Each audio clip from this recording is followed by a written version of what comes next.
Fresh new government data shows Americans are saving less money. Yesterday, Treasury Secretary Scott Bessent was asked if this means Americans are dipping into their savings to pay for higher costs of things like gas and groceries. Here's how he responded. A lower savings rate can mean one of two things.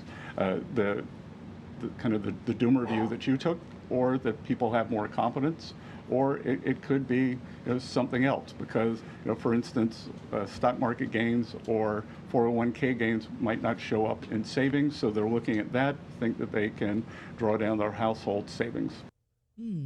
Kristin Myers joins me here on set. She is the ETF editor-in-chief at Asset TV. Kristin, good morning. A warm welcome back. What do you make of his case? People dipping into their savings, perhaps, because they're so confident in the rest of the economy. That's not a thing. I mean, honestly, that's not entirely true. Look, the last time that we saw the savings rate this low, it was kind of revenge spending in April of 2022. People had a lot of money stockpiled in their savings accounts, so they actually started spending a lot that month. The situation is not the same right now. We don't have a lot of Americans with a lot of money in their bank accounts. What we have right now is Americans using credit cards, using more of those, buy now, pay later. Short-term loans. We have a lot of Americans dipping into their 401ks, which, by the way, if you're not getting retired, you don't want to be dipping into your retirement accounts.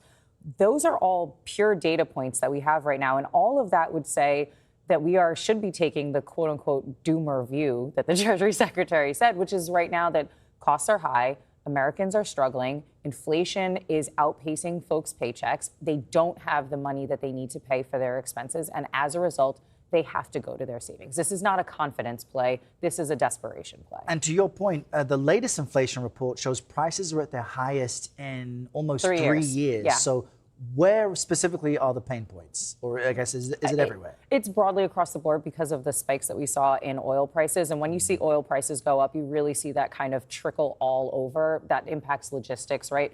Just getting goods from point A to point B is going to be more expensive. Farming is more expensive. Manufacturing, which relies heavily on gasoline and oil, becomes more and more expensive.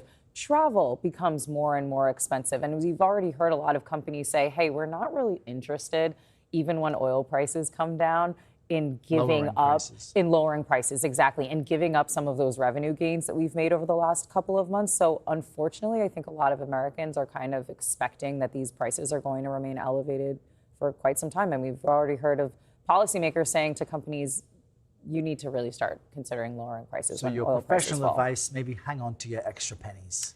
If you can. If you can. Absolutely, if you can. Yeah. All right, Kristin, the facial expression says it all. Great to see you this Friday. Thanks for being here.